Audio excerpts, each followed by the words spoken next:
In the shadowy realms where fantasy intertwines with horror and where beauty dances with the grotesque, one name stands as a beacon for lovers of the dark and fantastical: Gerald Brom. This American artist has carved a niche that is both haunting and mesmerizing. His work is a tapestry of Gothic imagery and fantastical creatures. Let's delve into the enigmatic world of Brom. Born on March 9, 1965, in Albany, Georgia, Gerald Brom's early life was a whirlwind of movement and cultural immersion. As the son of a U.S. Army pilot, he spent his childhood traversing the globe. From the mystic temples of Japan to the medieval castles of Germany, young Gerald absorbed the rich tapestry of cultures and histories that would later permeate his artwork. This nomadic lifestyle exposed him to a variety of artistic traditions, fueling his imagination and fostering a deep appreciation for the myths and legends of different societies. By the time he was a teenager, Brom's passion for art had become a defining feature of his identity. Heavily influenced by legendary artists such as Frank Frazetta, N.C. Wyeth, and Norman Rockwell, he began honing his craft, blending classical techniques with his burgeoning fascination for the dark and fantastical.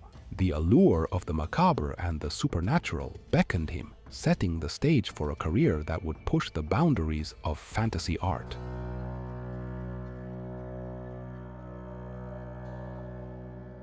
At just 20 years old, Brom embarked on his professional journey as a commercial illustrator. His talent did not go unnoticed. With a unique style that defied conventional norms, he quickly attracted the attention of major companies. In the late 1980s, he found himself working with TSR Inc., the company best known for publishing Dungeons and Dragons. This collaboration proved to be a pivotal point in his career.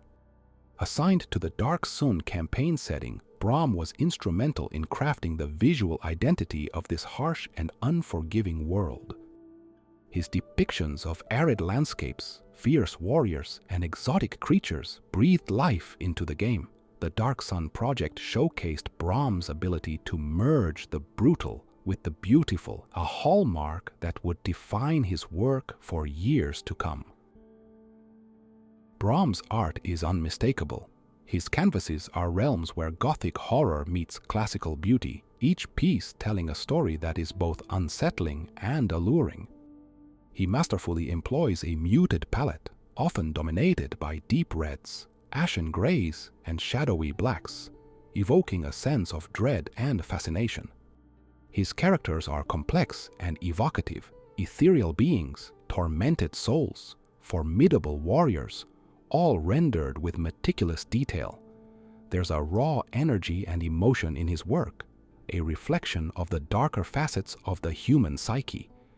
Yet, amidst the ominous tones, there is an undeniable grace and elegance. Themes of redemption, despair, and the duality of good and evil are prevalent throughout his portfolio. Brom doesn't shy away from exploring the grotesque or the taboo. Instead, he embraces these elements, challenging viewers to confront their fears and curiosities.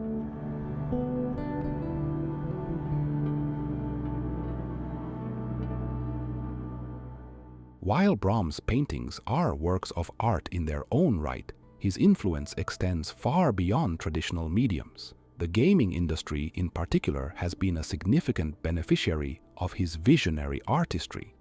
After his success with TSR, Brom collaborated with numerous game developers, lending his distinct style to various projects like Doom 2, Hell on Earth, Heretic, Diablo 2, among many others.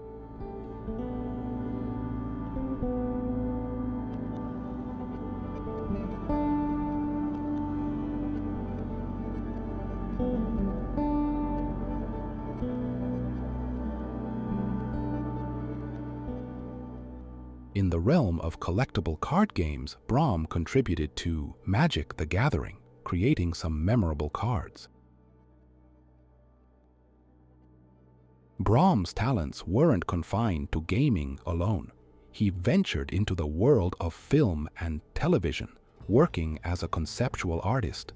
His designs have influenced the visuals of movies like Sleepy Hollow and Van Helsing, where his penchant for the Gothic seamlessly aligned with the cinematic vision.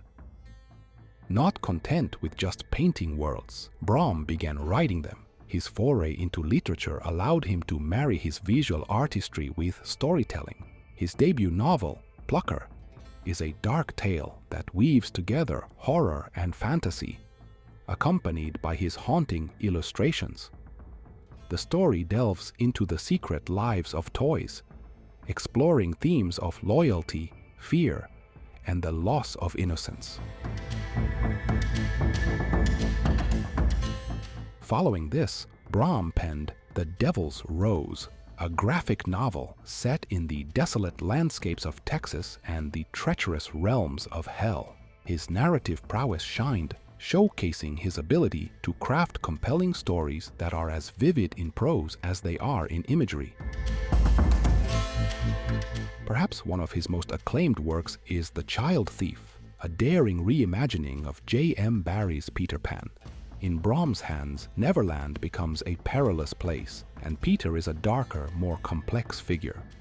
The novel delves into the allure of escapism and the price of eternal youth, painting a gritty portrait of the classic tale.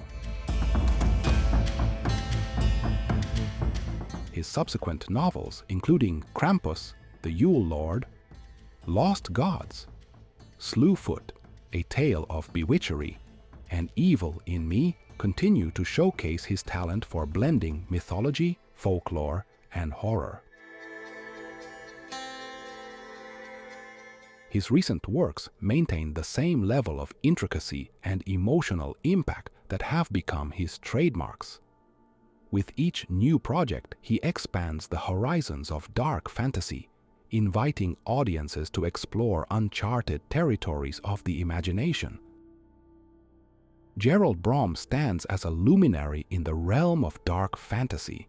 His art challenges, enchants, and provokes, inviting viewers to step beyond the familiar and into worlds where the eerie and the exquisite coexist.